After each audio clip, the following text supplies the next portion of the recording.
El imperfecto, the imperfect. I might have told you before that in Spanish, and I guess many languages, a perfect tense shows a completed action. So it could be something way back in the past or even the recent past. We'll look at some more examples with some other tenses later, but I want you to focus on that part, that it's a completed action. Imperfect,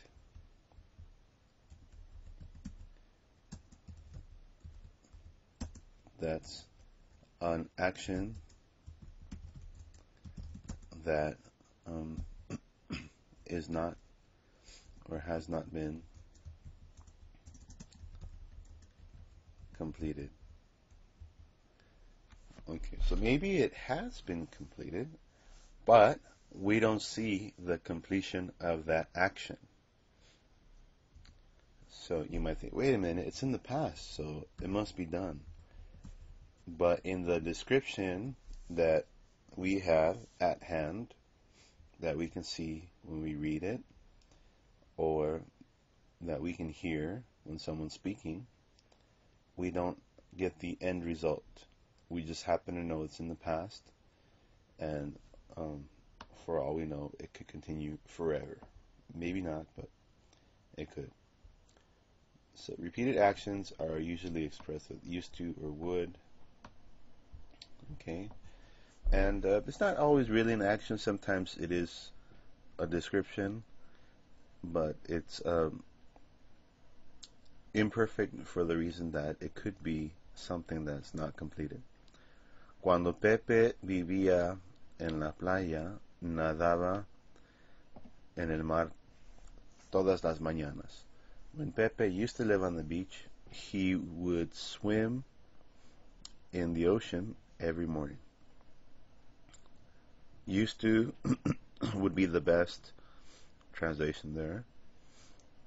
He would be the best translation there. So again, you could use either one, used to or would. Okay. So we don't see any completion of this action. If it had been a perfect tense, the preterite, we would say vivió en la playa, nadó en el mar. Okay. But generally, if we don't have a year, something more specific time period, then it's usually going to be imperfect. Not always, but it's usually going to be imperfect. Okay, sometimes I just want to say I went somewhere and I don't want to say exactly when, but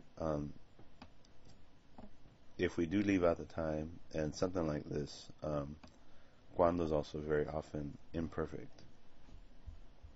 Okay, so what we're trying to communicate there is an action that's not completed. Okay, sometimes you'll have a choice. I'll show you, and it just depends on what you're trying to say. Is the action completed, or has it not been completed? What are you focusing on? Okay, how do we form the imperfect tense? For AR verbs, you take off the AR, and then you add the endings. And luckily, these endings are all very similar. It's not like the preterite where they're all over the place. Here, it's all a variation on aba. Aba, abas, aba, aba, abamos, and then hablan.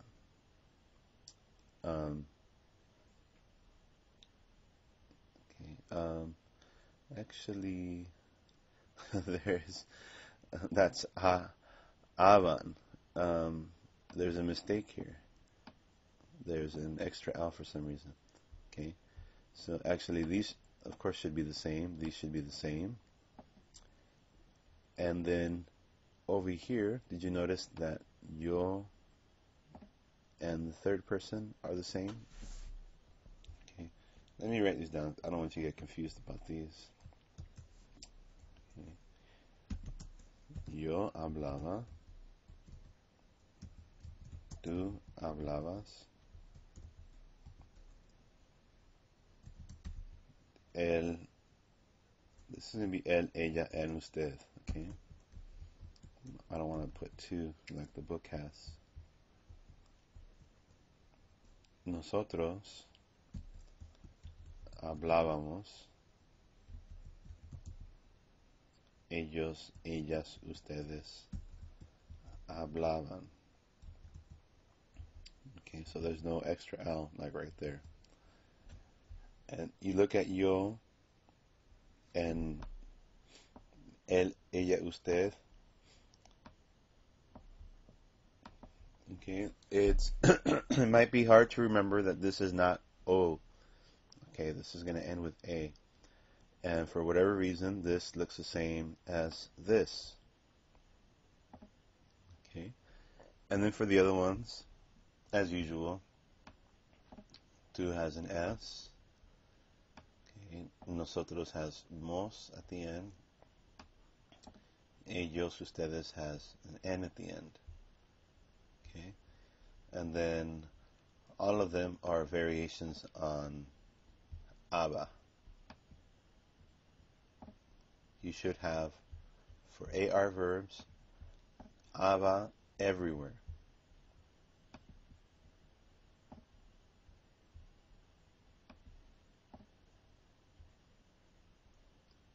All right.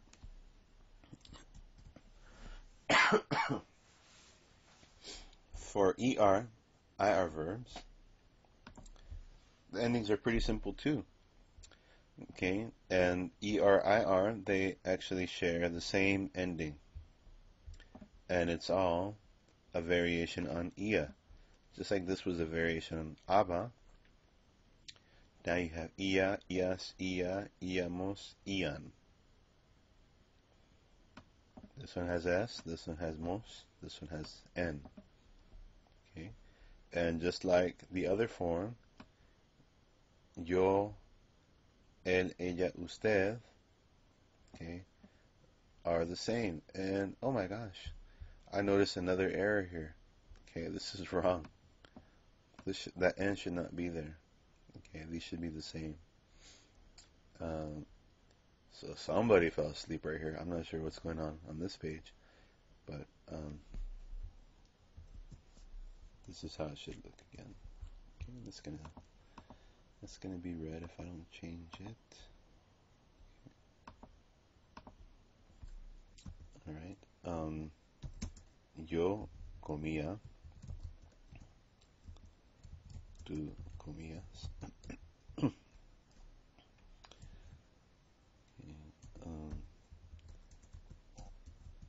ella comía.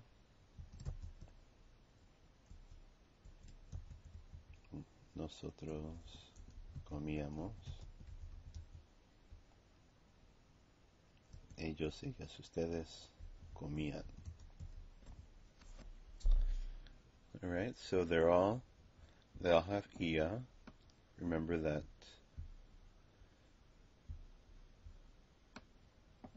these three are pretty constant in Spanish. These two especially, nosotros, and ellos, ellas, ustedes, they always have mos and n at the end. You remember that only the preterite form of tú does not have s. That's the only form of tú that doesn't have s. So of course we find s here again. And just like over here, yo, él, ella, usted, they look the same. Okay. And then again, for all of them, it's a variation of ia.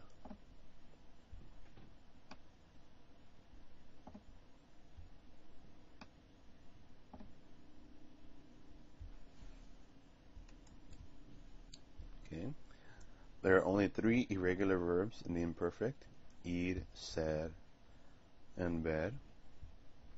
But even then, they have very similar changes. They're not all over the place like other irregular verbs in the present, for example. This is all a variation of iba. For ser, this is all a variation of era. And then for ver, it's all a variation of veía. Notice how you see veía everywhere. And as elsewhere, yo, usted, él, ella, they're the same. And I don't see any errors here. Okay, I'm going to make a part 2 to this video.